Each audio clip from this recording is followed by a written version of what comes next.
Morning विद्यार्थी मित्रों, नवजीवन परिवार की ओर से मैं आप लोगों का हार्दिक स्वागत करती हूँ।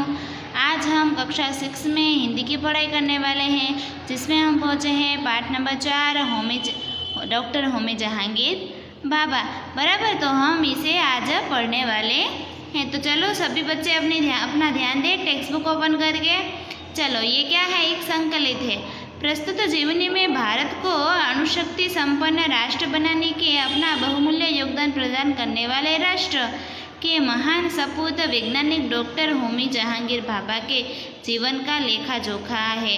बराबर, डॉक्टर होमी जहांगीर भाभा है, उनके जीवन में क्या हुआ था ये बातें सभी इसमें कही गई हैं, जिनकी बदौलत हमारे राष्ट्र को आज विश्व अणुशक्ति संपन्न गिने चुने राष्ट्रों में सम्माननीय स्थान प्राप्त है। बराबर, इनके बदौलत यानी किसके बदौलत? यानी कि डॉक्टर होमी जहांगीर बाबा है, उनकी बदौलत आज हमारा जो राष्ट्र है वो गिने चुने सम्मानीय राष्ट्रों में से माना जाता है। तो सभी बच्चे, चलो हम पाठ शुरू करते हैं। तो सभी बच्चे पाठ में ध्यान देंगे।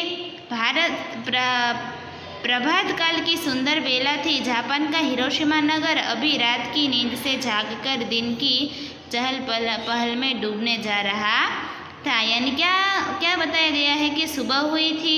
सभी बच्चे, बराबर, बच्चे बूढ़े सभी, जापान का हिरोशिमा नगर है, वहाँ अभी सब सो रहे थे और अब सभी अभी उठे ही थे। सुबह हुई थी। सूरज की कोमल सुनहरी धूप चारों ओर धीरे धीरे बिखर रही थी।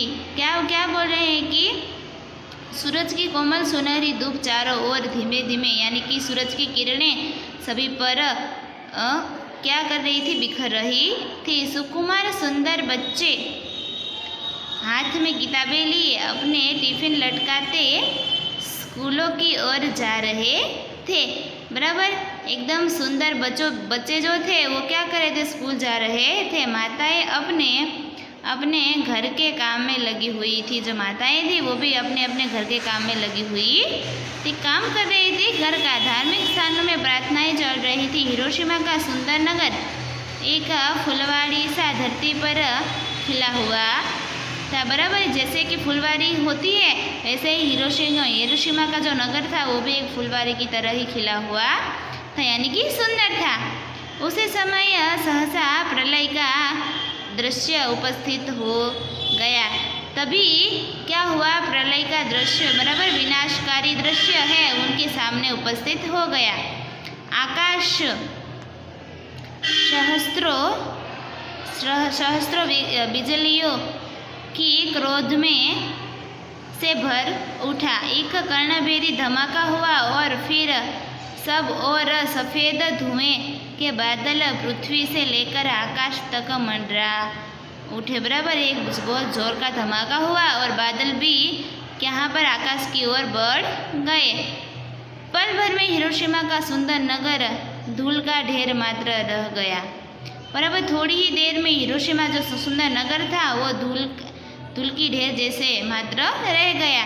यह सब कैसे हुआ? बच्चों, द्वितीय महायुद्ध के अंतिम दिनों में हिरोशिमा पर यह अणुबम का विस्फोट था, जिसने कुछ क्षणों में ही नगर की काया पलट दी थी। बराबर, ये क्या था? द्वितीय महायुद्ध था। उसके अंतिम दिनों में हिरोशिमा पर जो अणुबम का विस्फोट हुआ था ये यहाँ पर हमें दिखाया गया है, जिससे क्या हुआ कि कुछ ही क्षणों में नगर की काया क्या हुई कि हिरोशिमा की काया है वो पूरी की पूरी पलट गई। चलो आगे देखते हैं हम। विज्ञान अभिशाप भी है और वरदान भी। बराबर, विज्ञान जो है वो एक अभिशाप भी है हमारे लिए और एक वरदान भी है। कोई भी वस्तु अपने उपयोग से भली या बुरी बन जाती है। कि हम किसी भी वस्तु की कैसे उपयोग करते हैं उसी से ये हम बता सकते हैं कि ये वो वस्तु अच्छी है या बुरी। अणुशक्ति का उपयोग जीवन निर्माण के लिए भी हो सकता है और आज इसी दिशा में संसार सोच भी रहा है। अणुशक्ति का उपयोग जीवन के कल्याण के लिए किस प्रकार हो, इसी चिंता में एक भारतीय वैज्ञानिक भी लगा हुआ था और उसने इस दिशा में प्रशंसनीय सफलता भी प्राप्त की थी। एक वैज्ञानिक था जिसने क्या सोचा कि सर्वशक्ति का उपयोग हम जीवन का कल्याण करने के लिए करेंगे, बराबर, लोगों का नुकसान करने के लिए नहीं। तो वो कैसे करे, यही वो सोचता था और उसमें उसने सफलता भी प्राप्त की थी। इस भारतीय वैज्ञानिक का नाम होमी, बराबर, डॉक्टर होमी जहांगीर भाभा था। इस वैज्ञानिक का नाम क्या था? डॉक्टर होमी जहांगीर भाभा। डॉक्टर भाभा का जन्म बम्बई के एक पढ़े लिखे धनी मानी पारसी परिवार में 30 अक्टूबर सन 1909 में हुआ था, बराबर। आपको सबको पूछा जाए कि डॉक्टर होमी जहांगीर भाभा का जन्म कब हुआ था, तो आपको क्या लिखना है? डॉक्टर भाभा का जन्म बम्बई के पढ़े लिखे धनी मानी पारसी परिवार, बराबर, उनका परिवार कैसा था? पारसी परिवार था। उनका जन्म कब हुआ था? कि 30 अक्टूबर सन 1909 को हुआ था। उनके पिता श्री जे इच भाभा बम्बई के सुप्रसिद्ध बैरिस्टरों में से थे, बराबर। वो क्या थे? बैरिस्टर यानी कि वकील, बराबर। वो सुप्रसिद्ध भारत के जो बम्बई के जो सुप्रसिद्ध बैरिस्टरों में से वो क्या थे? एक थे। उन्हें बचपन में नींद नहीं आती थी, बराबर। उन्हें यानी किन्हें? डॉक्टर होमी जहांगीर भाभा को बचपन में नींद नहीं आती थी। वे प्रायः रोते रहते, वो हमेशा क्या करते थे? रोते रहते थे। इससे उनके पिता परेशान रहते थे कि उनके रोने से उनके पिता भी हमेशा क्या रहते थे? परेशान रहते थे। यह एक चिंता का विषय था, बराबर। कि डॉक्टरों से सलाह ली गई परंतु कोई लाभ नहीं हुआ, कि उन्होंने डॉक्टर से भी सलाह ली पर कोई लाभ नहीं हुआ। अंत में एक उपाय काम में लाया गया कि लास्ट में एक उपाय है उन्हें काम आया।